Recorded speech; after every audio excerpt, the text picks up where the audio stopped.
Are you divorced and looking to get remarried?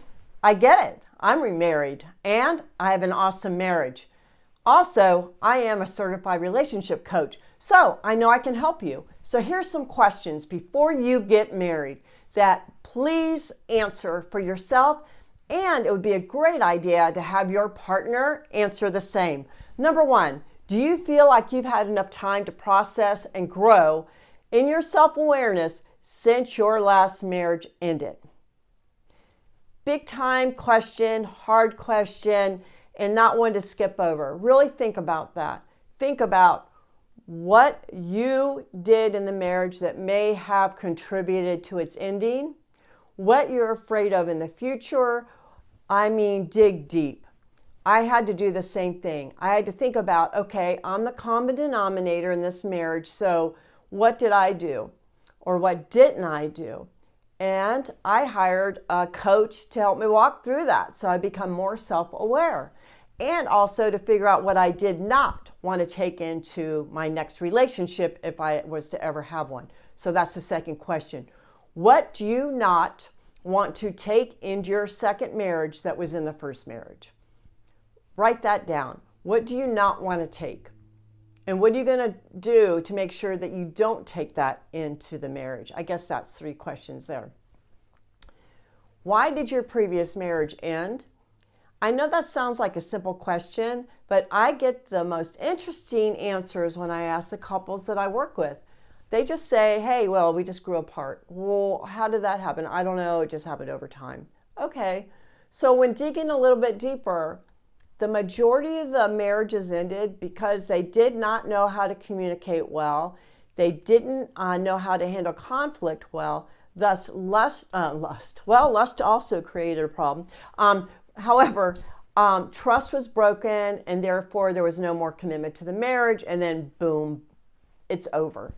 All these things were preventable. So why did yours end? It's good to know. What red flags did you see in your previous partner that you flew by? Were there any red flags? I understand that a lot of relationships have ended because of addiction, perhaps also narcissistic, gaslighting behaviors, the really bad domestic abuse and things like that. Were there any red flags ahead, and what will you know would be a red flag going into this marriage? And if there's like yellow flags, what are you going to do about that? I'll give you a little piece of advice. You can hire a relationship coach like myself, a certified relationship coach, or a therapist, and you can get some wisdom ahead of time as you're preparing for marriage. This is marriage prep. Do you ever find yourself comparing your current relationship to the relationship you had with your ex? This can be a great thing in one way, and this way. I cannot believe I have someone in my life that loves me this much, or can communicate the way they do, or does this or that the way they do. This is amazing. I never thought this was possible. Not to trash your ex, but to say this is amazing for me in my life. Or you can compare and say, well, I don't know, she doesn't cook as good, or he doesn't cook as good, or he's, this or that. It's dangerous. Comparison is just so bad for a relationship. There's no need for it. If you have to compare, then I'd have to say that you don't need to be in this relationship, or you're not ready for it. Next question. Do you and your partner / potential spouse have boundaries set up with your ex? A lot of marriages, remarriages, including mine did too, have children. So what are those boundaries? And I would say this, make sure you are on the same page with those boundaries.